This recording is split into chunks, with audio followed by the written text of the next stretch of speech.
Stop me if you've heard this before, but the national preseason Miami Hurricanes hype is intensifying. Are they trying to set us up for disappointment?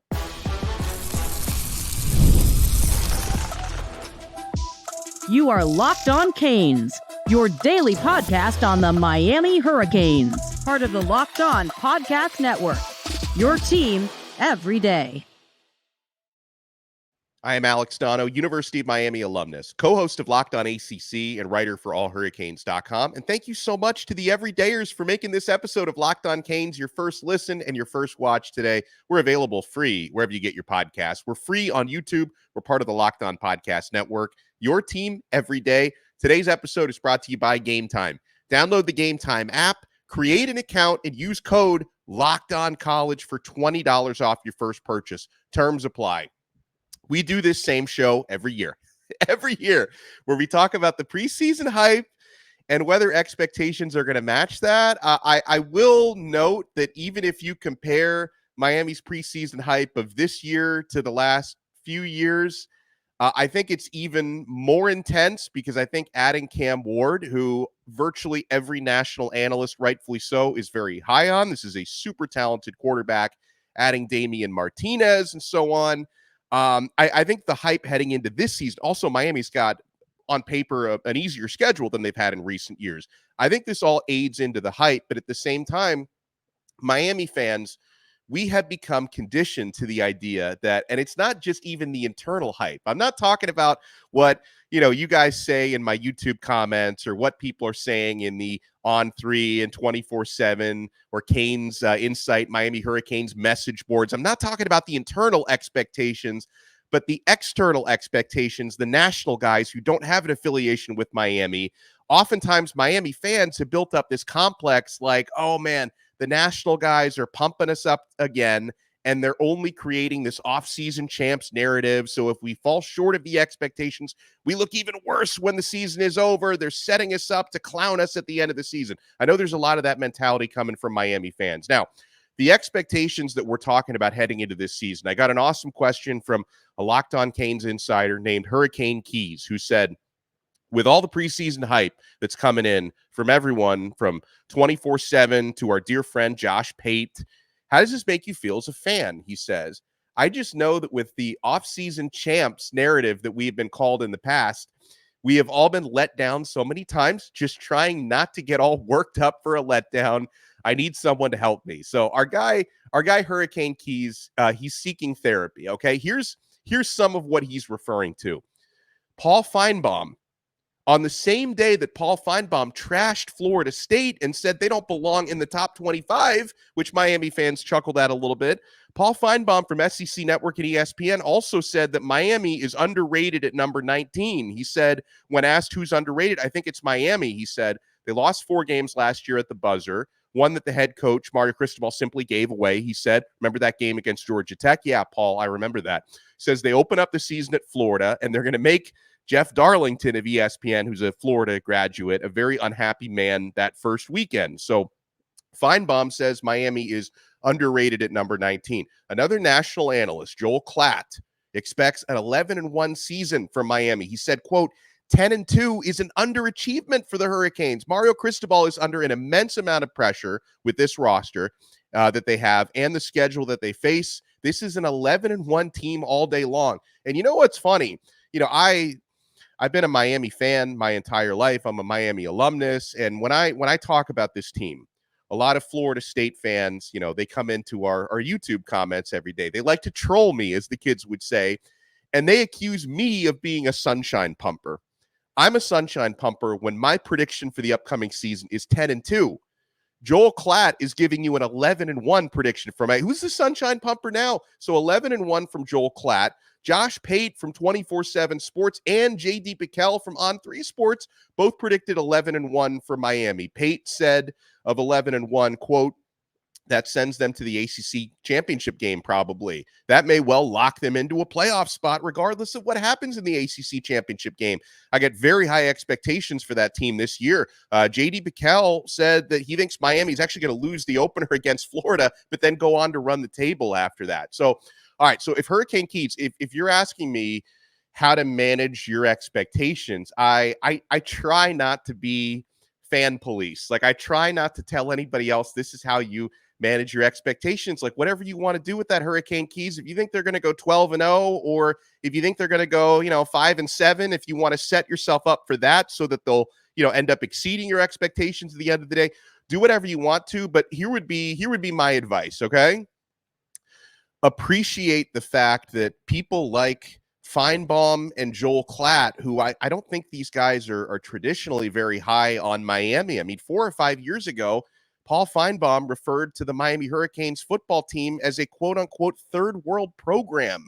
And now this guy says they're underrated at number 19. I don't remember Joel Klatt being a guy who routinely sings Miami's praises. Now, Josh Pate has recently been very high on Miami, so maybe that one's not too much of a surprise. JD PicKell, same thing. But I would say for any Miami fan out there, this is how I'm going to handle it.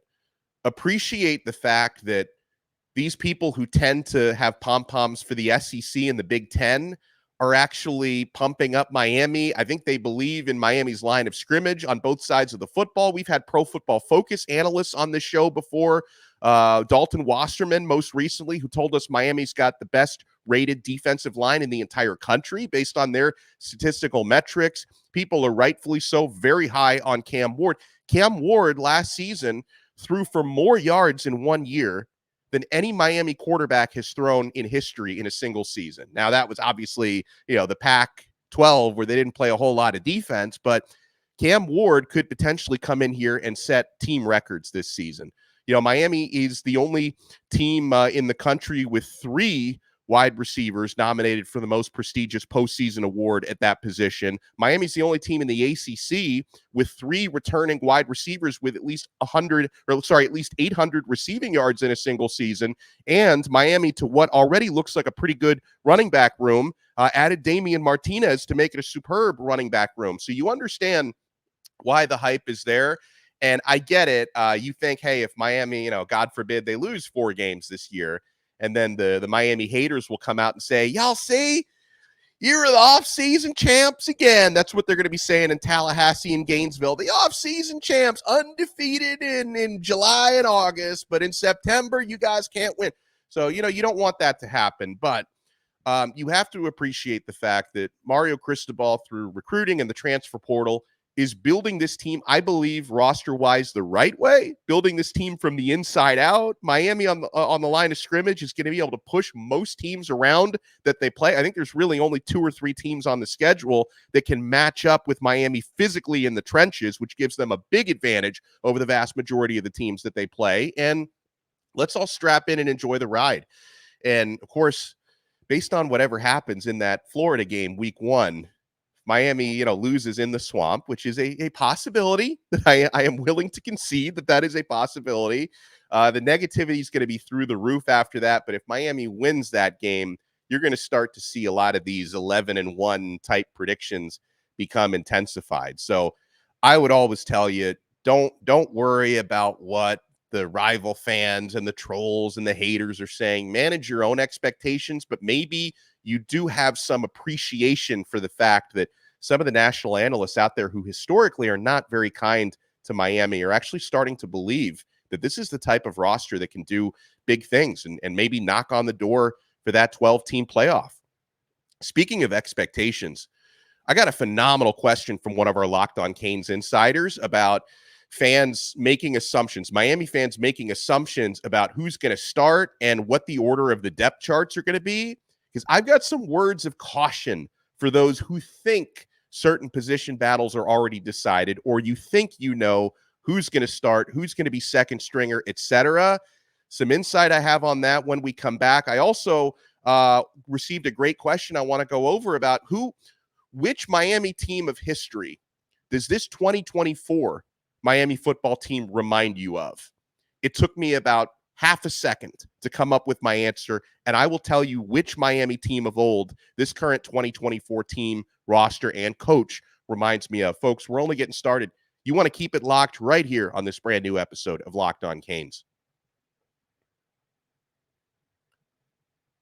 Guys, there's a reason why GameTime is the only ticket app that I use, because I'm getting incredible deals, especially at the last minute. I'm a procrastinator, which in certain walks of life is not great. However, Game Time, they reward procrastination because the longer you wait to buy those tickets, the lower the prices go down. You can save up to 60% buying last minute at Game Time. Guys, whether you're looking to go to a Major League Baseball game this summer, whether you're looking to go to a musical theater event, a comedy show, football games are going to be starting up again soon. Game Time is an authorized ticket marketplace of Major League Baseball, by the way, which makes getting tickets faster and easier. Folks, the last minute tickets, flash deals, and zone deals are incredible. And another game changer about the Game Time app is you can get a panoramic view from your seat in the app before you buy. And you have an all-in pricing option, which means you can see the total up front with no surprise fees at checkout. I hate the surprise fees. At Game Time, they'll show you exactly what you're paying up front. So take the guesswork out of buying tickets with Game Time. Download the Game Time app, create an account, and use code Locked On College for $20 off your first purchase. Terms apply. Again, create an account and redeem code Locked On College for $20 off. Download Game Time today. Last minute tickets, lowest price guaranteed.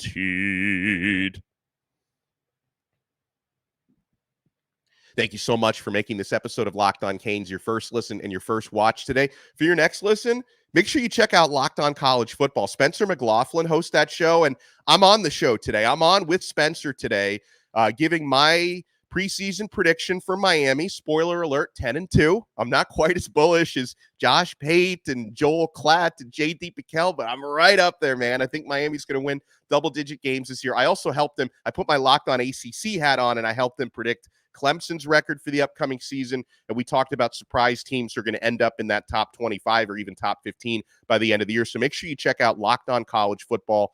Like this show, it's available free wherever you get your podcasts, and it's available free on YouTube.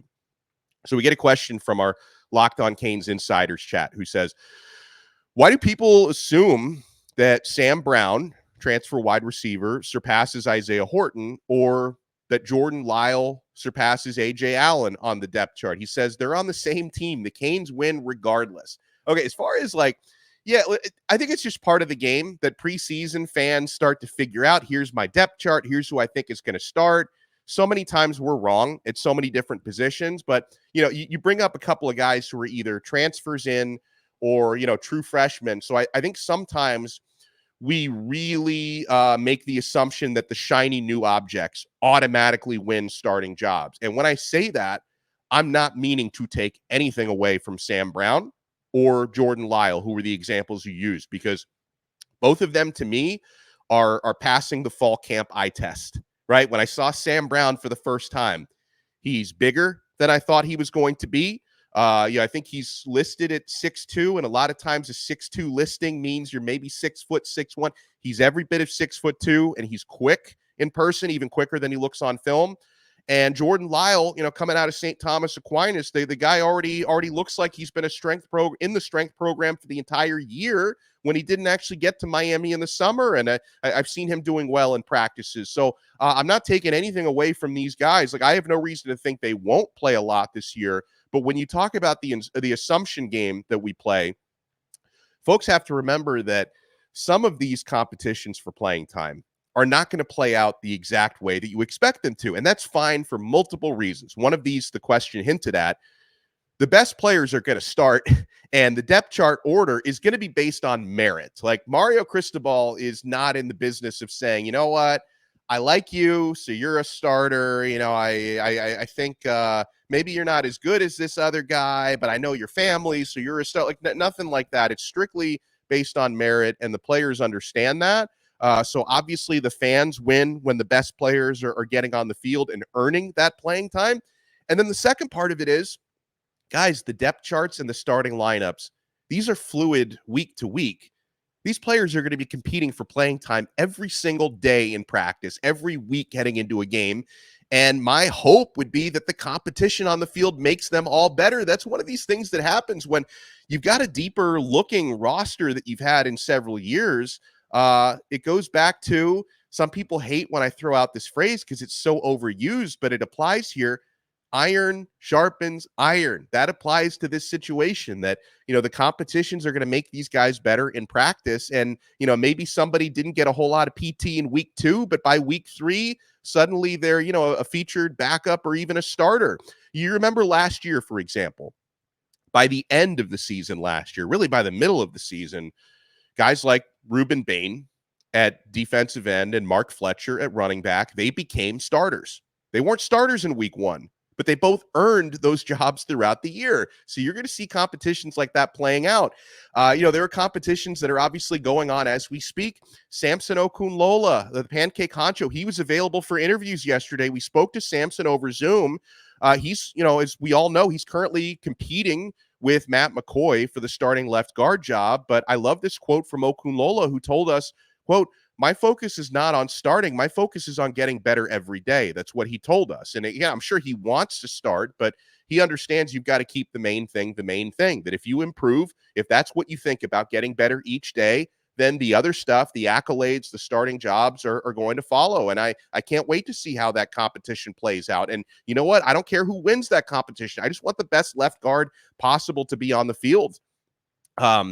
Another quote from players that I enjoyed yesterday. I like something that Ahmad Moten, defensive tackle, he's going to be competing for playing time this year. I like something that he said about Cam Ward, how Cam Ward ramps up the competition levels in practice, because Moten joked with us that, and this may not have been a complete joke, I think there's some truth in here, that it's frustrating for the defense whenever Cam Ward makes plays in practice because he keeps talking trash about it. He said, quote, "I'm glad he's on our team," talking about Ward. So that's another thing. The friend, and it's all with love with Ward, but Ward, he's got this competitive streak in him. You don't see a lot of quarterbacks talk trash at the level that he does. I've been told that the 2 best trash talkers on the team, and Ward's not even the top guy. I've been told Inez Cooper, the right guard, that he's the best trash talker on the team, but the Cam Ward is number 2. I think it was Ruben Bain who told us that at Media Day, that it's Inez Cooper number 1, and then Cam Ward is the number 2 trash talker. So stuff like that raises the competition levels. But yeah, I mean, I don't want anybody, when you see what the starting lineups are against Florida, I don't want anybody to be disappointed about that. And then another thing, when you talk about making assumptions about who's going to start and who's a second stringer, sometimes you hear things about what's allegedly going on in practice, and you think, oh, so that's how they're going to line up. Some of these coaches, especially Alex Mirabal, the offensive line coach, he's like a mad scientist. And so there's going to be some days, and we've heard these things reported throughout fall camp so far, where, CeCe Maui Noah, who's the starting right tackle, one day he might line up at left guard in practice, and Sampson or McCoy is playing right tackle, and folks are like, oh, that's how they're going to line up week 1. Mirabal is obsessive about cross-training. There was something that happened during spring football where, and this was at a time in spring where Miami was really thin at defensive back because they had some guys with injuries. And for like 2 days, Robbie Washington, who's a receiver, was getting practice reps at defensive back. And people are like, oh, I guess he's a cornerback now. Not necessarily, probably not. I think he's going to be a wide receiver, but sometimes guys are going to cross train, and that's just the nature of how Miami does things. So the assumptions can get us in trouble, I think. We get a question from Bob in Louisville who says, hey, with so many big names, how will they manage the egos when guys step up and take a starter's job? I imagine it would be hard to convince a 5-star to stick around and ride the bench when they know they could be starting somewhere else. Well, first of all, Bob, I think that's the last part of your question. It's just the nature of college football now that, and this is going to happen, whether you're Alabama or Georgia or Miami or Florida State or whoever. Sometimes you're going to lose guys through the transfer portal because they think they can get more playing time somewhere else. However, if you have a roster full of alphas, I think Miami has a lot of those. Mario Cristobal always refers to Cam Ward as an alpha. There's others alphas on that roster. A lot of times these alphas, instead of saying, oh man, I didn't start today, I better find somewhere else to play, let me hit the transfer portal. A lot of times these alphas will say, okay, I didn't start this week. What do I need to do to get better next week and take my job back? Right? I think that's the way. Not everybody looks at it that way, but the guys that you really want in your roster and in your culture are the guys who are going to embrace the competition. Say, you know what? if I didn't start this week, why not? And how can I get better and start next week or next season? So I think that's the mentality you want to have. But I appreciate the question, Bob. And it's a reality today. It's so easy to leave. It's so easy to leave now, hit the transfer portal. Now, the thing that a lot of players have to remember is it's a lot easier to leave than it is to find your next spot. I think some guys just assume if I hit the transfer portal, the top 10 programs in the country are all going to contact me the next day. Not necessarily. We've seen some players, they get in the portal and then the options are not exactly what they expected.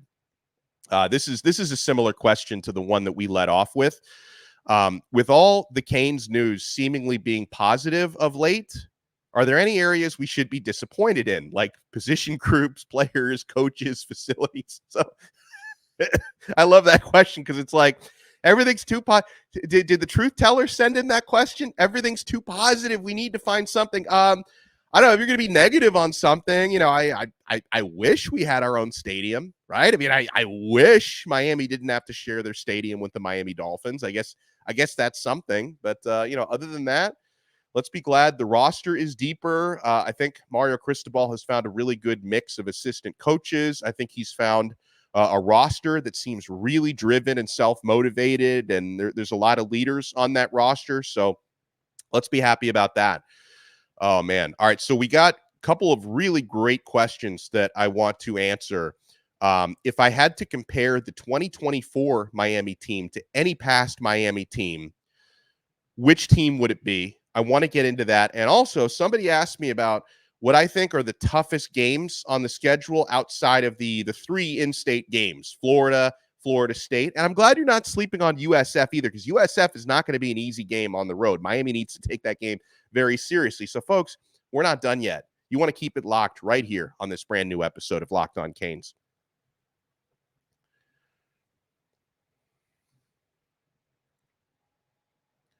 And thank you so much for making Locked On Canes your first listen and your first watch today. For the everydayers, if you want to take your everydayer experience to the next level, sign up to become a Locked On Canes insider. We've been answering questions from the insiders today on the show. You click the link in the show description below. Become an insider. You get text messages directly from my phone to yours with breaking news, show updates, recruiting updates sometimes, practice and media availability updates, one-on-one questions and answers. Click the link below. Become a Locked On Canes insider. Try it free for 14 days. And then if you like it, you can opt in for $4.99 a month. We give you a lot of added value on there on the Locked On Canes insiders chat. We did get one question about an insider who's really concerned that the offense is going to be boring this year, because I guess like the last couple of years, maybe you weren't all that inspired at certain times. There were certain games like against Texas A&M, against Boston College, against Louisville last year. The offense was really exciting. Other games, not so much. So I don't know if maybe you're worried that like Miami's just going to hand it off 50 times a game. Okay, first thing, Cam Ward did not come here to hand it off 50 times a game. In fact, based on a conversation that I had with Ward in Charlotte at the ACC kickoff, one of the things that made Miami really attractive to him was Mario Cristobal and Shannon Dawson, like really valuing his input and his opinion on plays and philosophy and wanting to collaborate with him.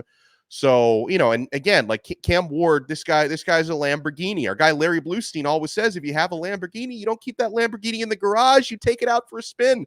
And also the talent Miami has with their pass catchers. So, no, Miami's going to go vertical plenty. I think the offense, I believe, knock on wood, is going to be exciting this year. Now, there are definitely going to be some games where the ratio of running plays to passing plays is, more in the running plays favor.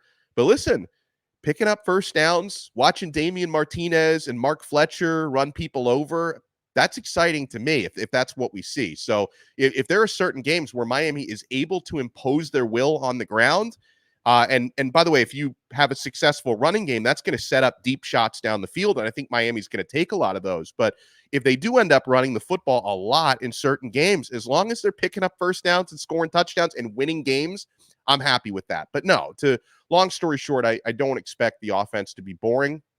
I think Cam Ward, not only with his arm, but also with his improvisation, scrambling, extending plays. I think he's going to make the offense very exciting this year in ways we haven't seen probably since De'Aaron King. But I think Cam Ward is going to be even better here.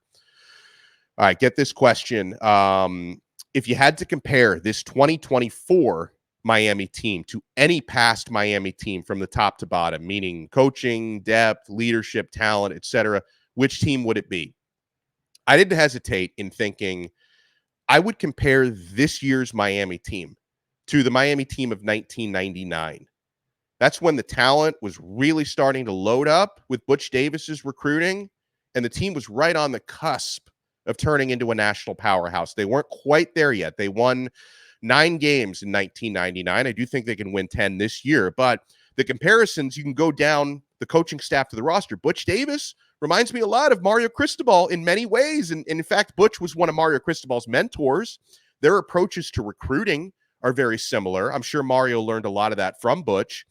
And on that 1999 team, which again came right before, 3 of the best teams in Hurricanes history, because the 2000 team should have won a national title. 2001 team did. 2002 team also should have. But on that 99 team, you had some of the best players in Miami history on that roster early in their careers.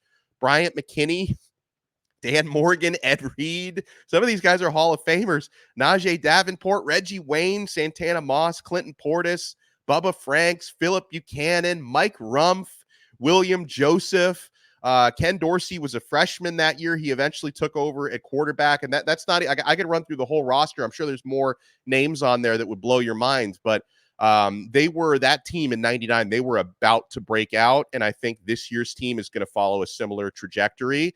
Now it's not completely alike because there was a lot more youth, I think, on the 99 team. It's just changed now with the transfer portal. Like with the transfer portal, Mario's been able to go out and add certain veterans like, Cam Ward and Mish Powell and Damian Martinez, who are more advanced in their careers.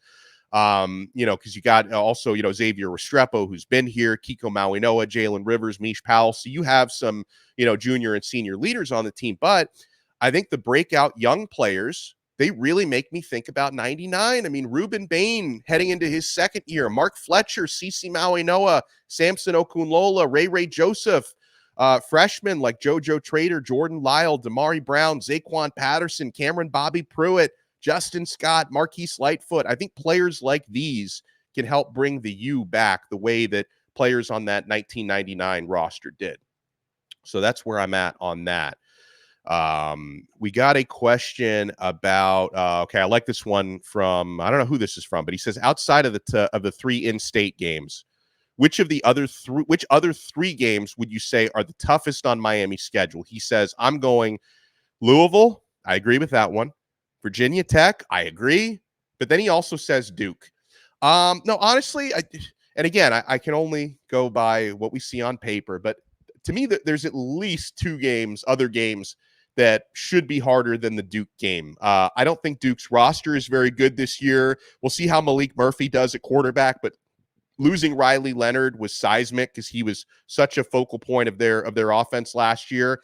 I think the reason why a lot of Miami fans are going to bring up that Duke game is the mere thought, the mere possibility of losing at home to Manny Diaz. It's the stuff of nightmares. Like, I get it. That would be worst case scenario. Miami should be able to take care of business in that game.